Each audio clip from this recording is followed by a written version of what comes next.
Okay. What? You crack me up. You mean you're like huddled up like an Eskimo? I'm cold. It's 75 degrees out here. It is not. Look, the sun's out. Bella's fixing to go for a swim in the creek, and you act like it's 12 degrees outside. 70 degrees out here. So what's up, guys? This is Daniel from Arms Family Homestead, and we're going to do a little different video today. We're going to be talking about the pros and cons of a rural or a farm or homestead type lifestyle. But before we get too far into it, I want to say a huge thank you to Exmark Mowers, the makers of professional lawn mowing equipment, for sponsoring today's video. Are you ready this time? The wind is not blowing. It's not cold. Just keep telling yourself it's not cold, because it's like 65 degrees outside. Let's just continue with the video. Okay, so I'm going to try to get everybody else's perspective in on this, because I think if it was just me talking, we would just get a whole list of pros, because this is the kind of lifestyle I've grown up with. I grew up on a farm. Now, sometimes we refer to where we live as a homestead. Our channel is called Arms Family Homestead, but I don't call this place a homestead. That's just not a word that we typically use. This is just life. This is just where we live. It's just how we live. So we live on what I would classify as a small farm by my standards, but we have 110 acres total.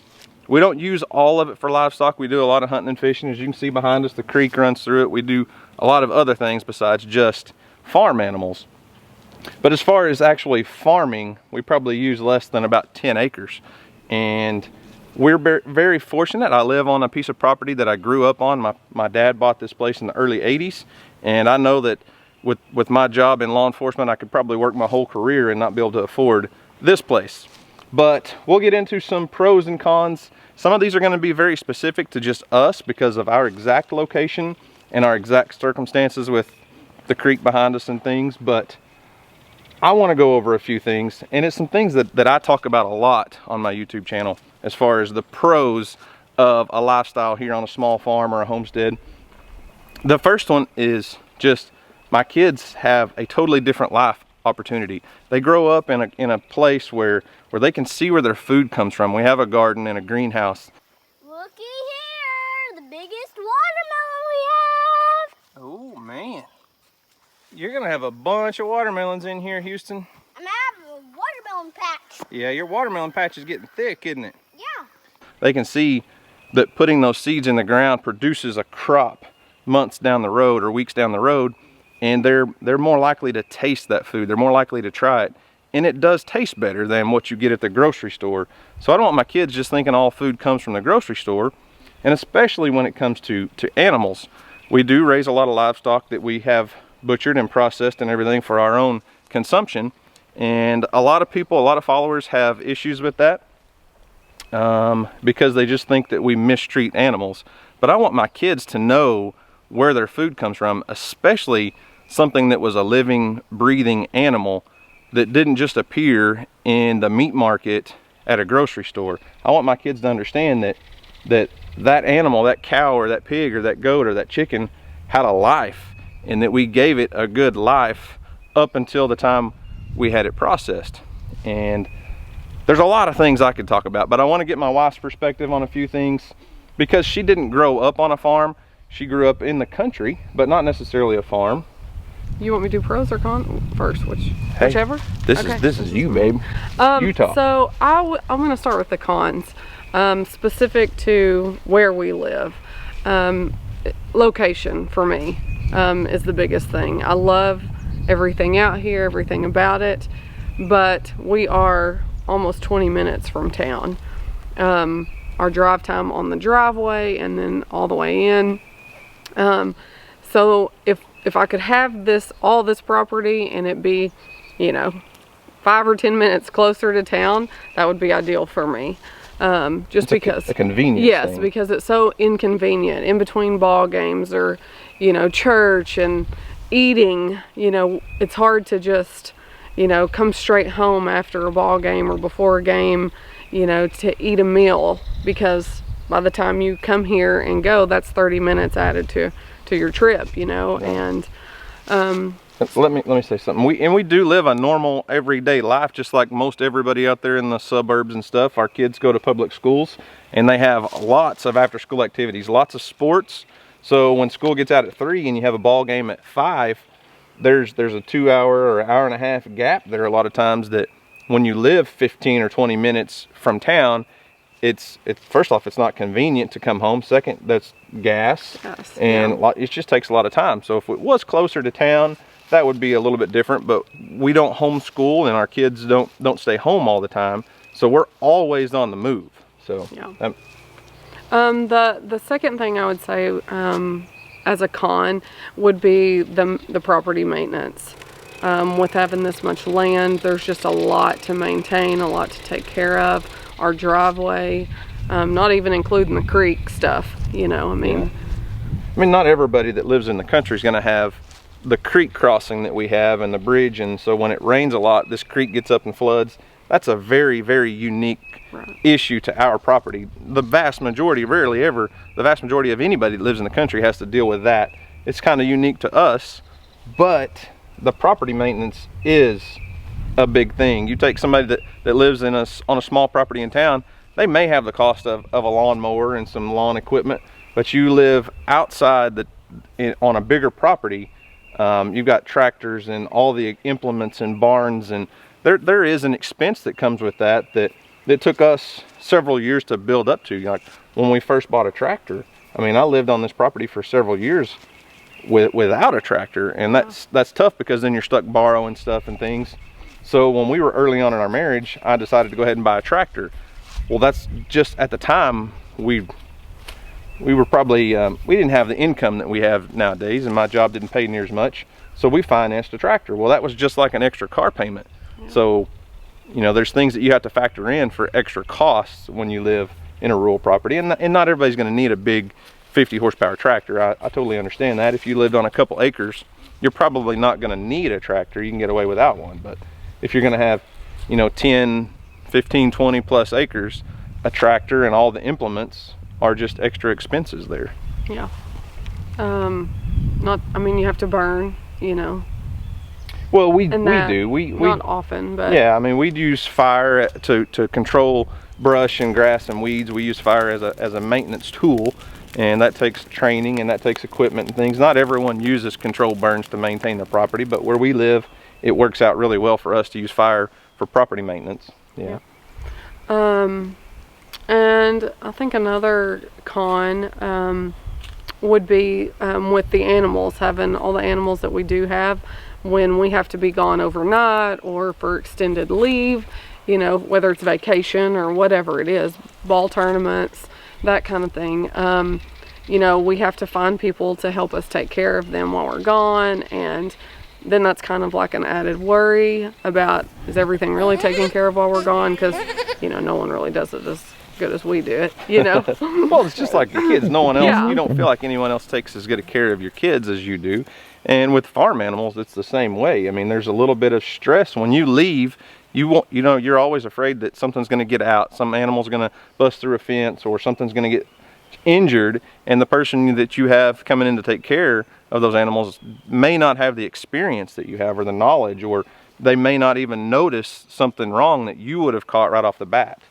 So it is a little bit of an extra, I don't know if I would call it stress, but a concern. When you leave town, you've got to have multiple people that you can rely on to help you out. And that's one thing about a country lifestyle, though, is typically you're going to have friends and neighbors that have the same things, that have livestock and farms and things that they have to take care of also. So when they're gone, they may call you to take care of their stuff. So that's kind of a con and a pro, in my opinion, because a lot of people that live in the cities, in big cities, may live in an apartment complex and have neighbors this far away and have never met them. And just in general, I think a lot of people that live a more rural lifestyle tend to be closer to their neighbors, even though they may live half a mile away. I mean, a lot of people in the country call their neighbor, they have somebody that lives a mile away and they refer to them as their neighbor. Where in the city, I feel like a lot of people are surrounded by neighbors and don't know any of them. So for pros, I would definitely agree with him on how we raise our kids out here. you know, I'm not saying our kids never get on their iPads or phones or whatever, but they have all this to run and play and get dirty and make mud pies. And I don't know how many times our boys have, you know, when it's rain, come out and play in a mud hole and just get covered and spend hours outside, yeah, just I mean, literally building forts and yeah, you know, having fires, bonfires and cookouts and, you know, that kind of thing. You can't really get that when you live in the middle of town. Right. And it's so cool to get to see. I mean, our kids grow up that way, and I mean, I'm not going to say they're just accustomed to it and know everything about it by any means, but it's neat to see when they have friends come over who live in a rural area. We live in a very rural area. Our town that we live in has about 5,000 people at most. It's not a big town. But there's still a lot of kids that live in town that didn't grow up in this lifestyle. They may hunt and fish on the weekends or things like that, but when they come out here and spend time with our kids and get to see a baby goat that's literally 8 pounds and was born just a couple days earlier, or baby chickens, or just the livestock in general, or go to the garden and pull out a carrot and wipe the dirt off and eat it and go, whoa, you know, that's just, it's cool to see other kids. It's awesome to get to bring other kids into this lifestyle, even if it's just for 3 hours on a Saturday afternoon when they come over to hang out. I really enjoy that. I love sharing what we have with other people and letting them see it and letting them experience it, even if it's just for a couple hours here and there. And that's probably got a lot to do with why I do YouTube, because I'm able to share this lifestyle that we live with so many others. I know we live in our mind, we don't live a unique, odd, or different lifestyle because we live in a rural area and a lot of people around here are farmers. But having this lens to show you guys, we have people all over the United States, in big cities and small cities, all over the world that watch, that see the lifestyle that we live here on our farm is unique, and they just truly enjoy getting to see a peek into what they might think as a time that doesn't exist anymore, the time gone by from the, you know, decades ago, which there is still a very rich rural lifestyle in America today, I truly believe. So. And I'm going to touch back on what he was talking about on the food aspect of, you know, what we grow and the meat processing, whether it's the goats or the cows. Because when we got to move back out here, when we first got chickens, like, I had this mental block where I didn't want to eat the eggs that our chickens were producing. And he's like, what is wrong with you, you know? And yeah. I'm like, I don't know. I feel like I need to buy them from the grocery store. And we have, you know, an egg farm down the road from us, and a commercial egg farm, yeah, that has millions of laying hens in confined small cages, what a lot of people would refer to as a CAFO, a confined animal operation. And I had, we had watched, you know, documentaries on these chicken farms that, well, I guess it's not a farm, I don't know. Anyway, not a farm to me. It's not the kind of farm we It's have. An industry. It's a, yeah. It's a factory. Yeah. And when I saw, you know, the conditions that these chickens are in, and I don't know, it was just like very eye-opening for me, and it really made me appreciate what we were doing here and what we are doing with our animals, and how much healthier it is for our kids, because we know what they're eating. We're feeding them good stuff, and they're producing good stuff for us. Mm-hmm. Where when you go to the grocery store, you really don't know what you're getting. You have no say-so in what you're getting. You have no clue what you're getting. Even, in my opinion, even if you buy a carton of eggs that says organic free-range eggs, do you really know what those chickens were fed and what the conditions that they lived in were? If you go to a farmer's market, you might have a better chance of getting, in my opinion, a real free-range organic egg. But you know, I walked in the grocery store one time and looked at a dozen eggs, and one of the selling points on the label was vegetarian fed chickens. And that just blew my mind, because a chicken is not a vegetarian. A chicken, if you turn a chicken free, it's gonna eat bugs and things in the dirt and worms and all kinds of just stuff. They're omnivores. They will eat plants, but their preferred diet is going to be bugs and worms and critters and on the ground and stuff. And so it boils down to, I think a huge pro for us boils down to food. As parents, as adults, that means a lot to us. We want to know what we're feeding our kids. So we'll give you a little insight on what some of the kids have to say on the pros and cons of where we live. What are some things that you like about living in the country? Well, one thing is about we can have, obviously you can see what we want. That's one of the things I love about our farm. I love that we have animals and we have fish in our creek. My personal thing that I love the most is the garden. Because we get to grow a lot of stuff that I love. It's awesome. So what do you think? Do you think that food tastes better if you grow it in a garden versus in a grocery store? For sure. Especially, well, the strawberries in the garden are a lot better because they're like sweeter, not sour. I like that we can just roam around and not anybody think we're weird because they can't see us.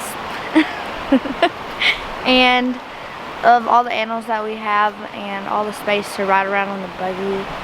I thought you meant like the space where there's like Jupiter. I thought you were... Not outer space. I like our creek because we can go swim in it anytime in the summer. Of course. And So what's something that you don't like about living where we live or living in the country? one thing is about, because we live farther away from our family, and I like to live close to my family. I don't like that I don't have neighbors to like go ride bikes with or like the buggy with around. And I don't like that we can't get a pool because we have so many trees and the leaves will get in the pool. One thing about it too is that we live so far away from town. So what's that mean you're a long ways away from? Food. Church, School, Nanny's house. Nanny's house, our friend's house, our family's house. So overall, would you rather live out in the country or would you rather live in town? In country. How about you? You think all the things taken into account, you'd much rather live in the country than live in town? Yeah. Yes. So guys, thanks for watching today's video. I know a lot of people are interested in an outdoor or rural or homestead type lifestyle, and there's tons of great content out there to learn about that stuff before you make that move from the city to the homestead type lifestyle. So don't forget to visit the link in the description box down below or click xmark.com/backyard to find other videos from us and other great rural outdoor lifestyle creators. There's all kinds of stuff from hunting, fishing, lawn and gardening, outdoor cooking. There's lots of great content, so be sure to visit them. And I just want to say thanks to Xmark for sponsoring today's video. So guys, thanks for watching. We hope you enjoyed it. Y'all have a great day, and as always, we'll see you on the next video. Yeah, your watermelon patch is getting thick, isn't it? Yeah. You've got little melons all over the place. There's one. Look at all these little watermelons, Houston. Hey, what are you gonna do with this many watermelons? I'm gonna give them away to people. Give them away to people? Good job. That's awesome.